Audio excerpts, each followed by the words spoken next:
The Ford Mustang.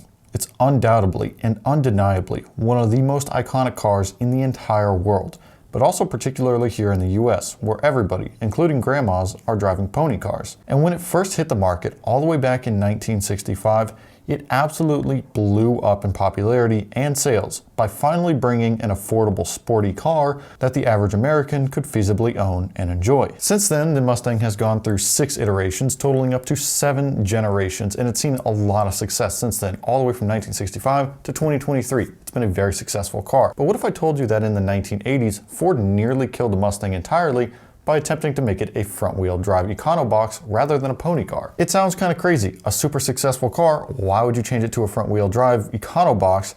But it's true. They almost did, and it's a pretty crazy story. So let's get into it.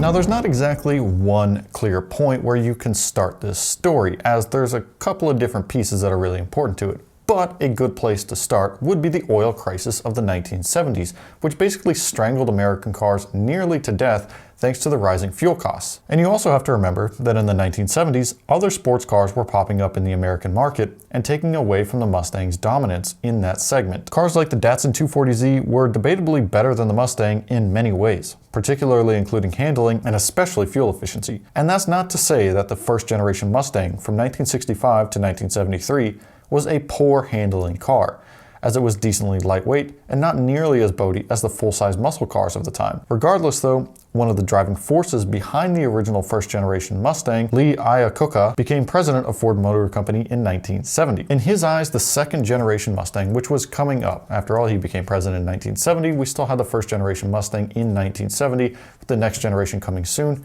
In his eyes, that second-generation Mustang needed to be smaller, it needed to be nimbler, and most importantly, it needed to be more fuel efficient if it was to compete with the existing sports cars like the 240Z. And the idea of a smaller, nimbler, and more fuel-efficient Mustang is how we ended up with the Mustang II. And for those who know their Ford history know that the Mustang II is kind of an eyesore. It's kind of something we don't really talk about. It's kind of a sore mark in Ford's history, if you will. Basically, the Mustang II, really not that loved at all. But realistically, it wasn't a complete flop, selling nearly 400,000 units in the first year that it was offered. Moving up to the third generation Mustang, it was based on the much larger Fox platform, which is where we get the Fox Body Mustang name. And while that car didn't look much like the original Mustang, it's since become a phenomenal car and platform for all sorts of motorsports, ranging from drifting to drag racing. But by the mid-1980s, the US car market had been flooded with Japanese econobox cars like the Acura Integra and Toyota Celica. Not only were these cars vastly more fuel efficient than the Fox Body Mustang, they were also lighter weight and pretty fun to drive. Sure, it didn't have the 5-liter Windsor V8 sound or power, but those cars were decently fast, they were decently fun, and they got really, really good fuel mileage, which again was pretty important around this time frame. And by the day, it was becoming harder and harder for Ford to deny the popularity of front-wheel drive cars. And understandably, Ford didn't want to get left in the dust. They saw the popularity of these new front-wheel drive cars from Japan and decided that the Mustang's best chance for survival was to also become a front-wheel drive car, but not from Japan. If you can't beat them, join them. There was only one problem. Ford wasn't exactly an economy car producer at that time.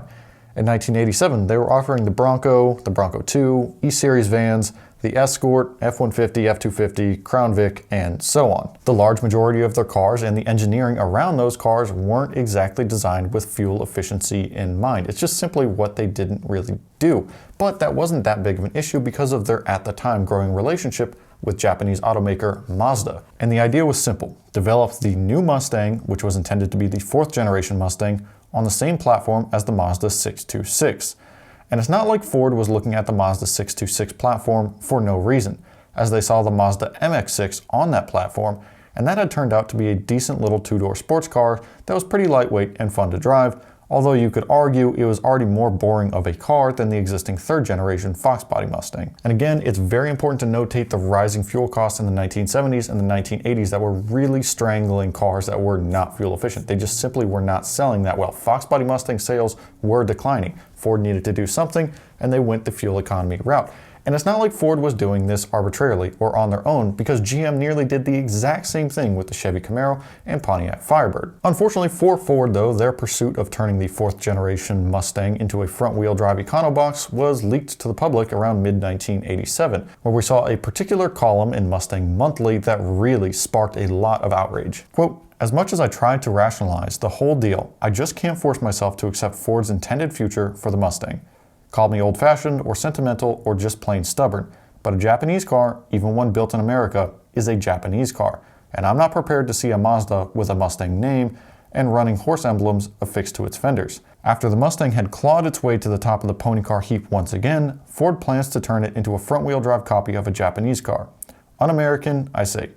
That's from Donald Farr, editor at Mustang Monthly. And thanks to that particular column, and pretty much any other automotive media outlet of the time jumping on the topic, ripping Ford apart, criticizing the whole idea, it got to Ford. They heard it. But it wasn't just the automotive media companies stirring up a storm. It was also all the Ford enthusiasts who sent letters to Ford in mass, basically prompting them to keep the Mustang a Mustang and not turn it into a front-wheel drive economy box. And kind of surprisingly, Ford actually listened. They heard it all. They heard all the complaints. They heard it from the enthusiasts. They heard it from the Mustang clubs. They heard it from the media companies. They heard it all, and they actually listened. But considering the time and the money and the development that they had put into this front-wheel drive Mustang platform, they couldn't just abandon it. That's not economically feasible. They needed to do something with it. Instead, that car turned into what we now know as the Ford Probe, but it was kind of done out of spite, as Ford executives still expected the now Ford Probe to easily outsell the existing Fox body Mustang, because again, the Japanese automakers were seeing massive success with their front-wheel drive cars in the US market, but the Ford execs were off by just a bit. As the Fox body Mustang continued to be sold just as before, it pretty easily outsold the Ford Probe across the nation, which then prompted Ford to develop the next generation Mustang as a rear-wheel drive car, as it was supposed to be. That being said, they were pretty persistent on this front-wheel drive idea, as the SN95 Mustang, the generation after the Fox body Mustang, was developed on both front-wheel drive and rear-wheel drive platforms. So even after they had abandoned the initial front-wheel drive Mustang project and then moved to the SN95 development, they continued to develop front-wheel drive SN95 Mustangs. But strangely enough, the front-wheel drive SN95 Mustang wasn't meant to be an economy box car like the original front-wheel drive Mustang, but rather it was supposed to be equipped with the upcoming 4.6-liter V8 engine, while still being front-wheel drive. And very luckily, despite a lot of time, money, development, and effort, Ford was unable to develop a transaxle that could support the kind of power that they were hoping to get out of the 4.6-liter front-wheel drive Mustang, and they abandoned the project entirely and continued development of rear-wheel drive Mustangs only. On top of that, they also realized that developing a front-wheel drive V8 powered Mustang was kind of weird in the first place. It didn't necessarily fit anywhere into the market, as front-wheel drive cars were generally economy cars, rear-wheel drive cars were supposed to be the sporty cars, so by combining the power of a rear-wheel drive car with the economy of a front-wheel drive car, they basically got the worst of everything. After this, we saw Ford finally return to the development of rear-wheel drive Mustangs, which then gave us the SN95 Mustang, the SN197 Mustang, and so on. It would have been interesting to see what would have happened had Ford basically killed the Mustang. By looking at Ford Probe sales, it's pretty plain to see that the executives at Ford had it wrong.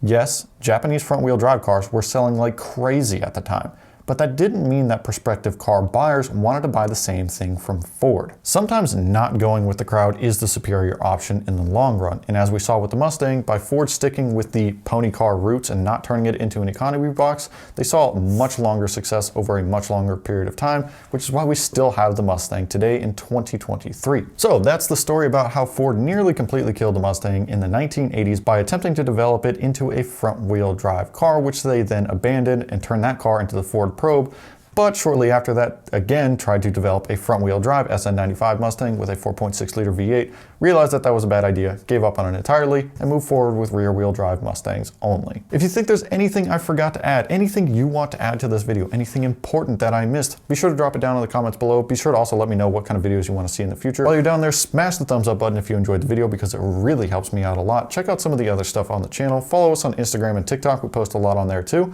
I'll see you guys in the next one.